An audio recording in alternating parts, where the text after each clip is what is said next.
And good evening viewers, कैसे हैं आप लोग। स्वागत है आपका शेयर बाजार ज्ञान की एक और वीडियो में। और आज की इस वीडियो में हम बात करने वाले हैं महिंद्रा एंड महिंद्रा लिमिटेड के बारे में। 1169.9 आज के सेशन में 1% ऊपर। और पिछले महीने मार्च के नंबर जो है ऑटो सेल्स के आ गए हैं। जैसे आपको पता है कि हर महीने के स्टार्टिंग में 1 या 2 तारीख को ऑटो सेल्स के नंबर जो है वो सामने आ जाते हैं। तो इस बारी महिंद्रा एंड महिंद्रा के जो मार्च के नंबर्स है वो बहुत ही शानदार है। डिटेल सारी की सारी आपको मैं इस वीडियो में देने वाला हूँ। क्या नंबर्स है, क्या इंपैक्ट होगा, क्या स्टॉक का चार्ट बोल रहा है। अगर आप लोग चैनल पर नए हो तो चैनल को प्लीज सब्सक्राइब कीजिए ताकि रोज आने वाली वीडियोस आपको लगातार मिलती रहे। तो देखिए, ऑटो सेल्स के नंबर के अंदर में सबसे ज्यादा जो इनका बढ़त हुई है वो हुई है 50% का ग्रोथ देखने को मिला इनको एनुअल बेसिस पे। और ये कंपनी की मैनेजमेंट खुद कह रही है कि ये हाईएस्ट एवर नंबर्स है in almost all segments of the business. SUV business के अंदर में 31% का ग्रोथ इन्होंने शो किया है।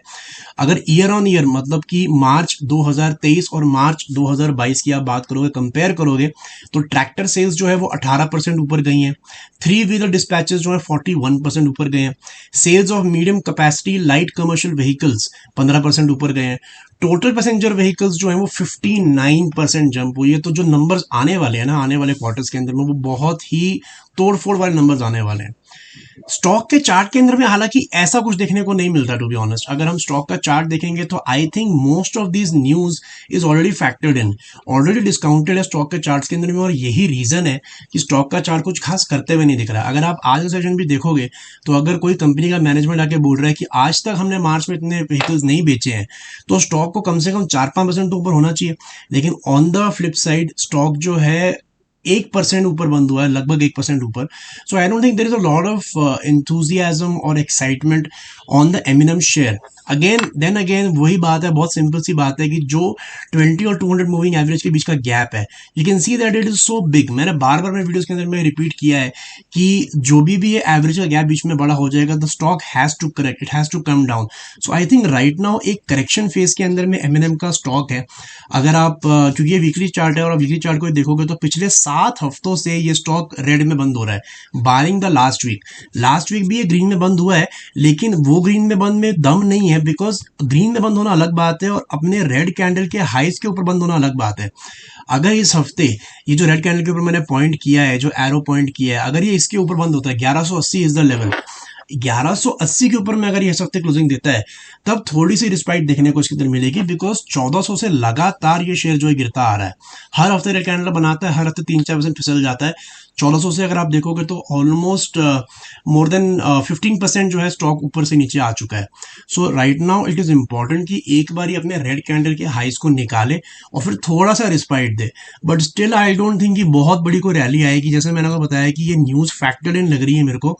बिकॉज अगर आप महिंद्रा का पूरा एनालिसिस देखोगे 2022 से, 2022 की स्टार्टिंग में ये स्टॉक जो है 700 रुपए का था, 700-800 रुपए का स्टॉक था, वहां से 1400 रुपए गया है। तो यानी कि ऑलरेडी डबल हो चुका है स्टॉक वहां से। जो सेल्स आ रही है वो 60% ऊपर गई जरूर है, लेकिन स्टॉक ऑलरेडी डबल हो चुका है वहां से। So the news is factored in. Same चीज जो है मेरे को अशोक लेलैंड के शेयर के अंदर में भी देखने को मिलती है। आज जब नंबर्स आए तो अशोक लेलैंड के शेयर के नंबर भी आए और उसके अंदर में भी जो डीलरशिप के पास में डिस्पैच हुए व्हीकल्स है वो 19% बढ़े हैं year on year. Domestic sales 23% बढ़ी है। Total medium and heavy commercial vehicles, because Ashok Leyland जो है वो मोस्टली जो हैवी ट्रक्स या फिर हैवी व्हीकल्स बनाता है, उसके अंदर में भी 20% की बढ़त देखने को मिली है। लाइट कमर्शियल व्हीकल्स में 17%, टोटल सेल्स में 50% की बढ़त देखने को मिली है। वहीं अगर आप अशोक लेलैंड का चार्ट देख लोगे ना, so same thing is again there is a kind of fatigue in the chart. एक थकावट है, कहीं पे भी स्टॉक जा नहीं रहा है, ना नीचे की तरफ जाता है ना ऊपर की तरफ जाता है। सो इनफैक्ट 2022 में भी ये स्टॉक लगभग 100 रुपए के करीब का लो लगाया है और उसके बाद में 160 तक गया है। तो 50-60% रिटर्न इसने अपना स्टॉक होल्डर्स को कमा के दे दिया है। So then again that is the point. अभी जो मैंने पिछली वीडियो बनाई केपीआई के टेक की, उसमें मैंने यही बात कही कि कहीं ना कहीं वैल्यूएशंस की बात हो रही है कि ठीक है नंबर्स आ रहे हैं, ठीक है, जो मैनेजमेंट का कमेंट्री वो भी स्ट्रॉन्ग है, वो भी सही है, लेकिन कहीं ना कहीं अब inflation, demand, recession, interest rate जितने महंगे हो रहे हैं, इसके अंदर में क्या ये ग्रोथ सस्टेन करेगी? The problem right now is of sustainability, nothing else. अगर कोई ग्रोथ सस्टेन कर सकती है तो बात और है, क्योंकि जैसे आपको पता है कि इंटरेस्ट रेट महंगे हो रहे हैं तो कहीं ना कहीं ये कमर्शियल व्हीकल्स के अंदर फर्क पड़ेगा ही, क्योंकि आपको पता है कि जो लोग गाड़ियां खरीदते हैं ज़्यादातर वो गाड़ियां जो है लोन पे खरीदी जाती है। और अगर लोन ही आपका महंगा हो रहा है, बिकॉज अभी आने वाली आरबीआई मॉनेटरी पॉलिसी 6 तारीख की है और उसके अंदर में भी एक 25 बेसिस पॉइंट का हाइक जो है माना जा रहा है। So interesting times lies ahead. I think जो मार्च तक हो गया वो हो गया, और अच्छे नंबर्स हो सकता है कंपनी आगे दे। जो अभी मार्च नंबर क्वार्टर के नंबर आएंगे अगले महीने, उसमें भी अच्छा परफॉर्मेंस करे। But I think most of the good news is factored इन। यहाँ से करेक्शन ही बची है, नीचे की तरफ के लेवल आपको देखने को मिलेंगे, तो आपको उसका ध्यान रखना पड़ेगा। सो दोस्तों, आई होप आपको लॉजिक्स और लेवल्स जो है वो समझ में आ गए।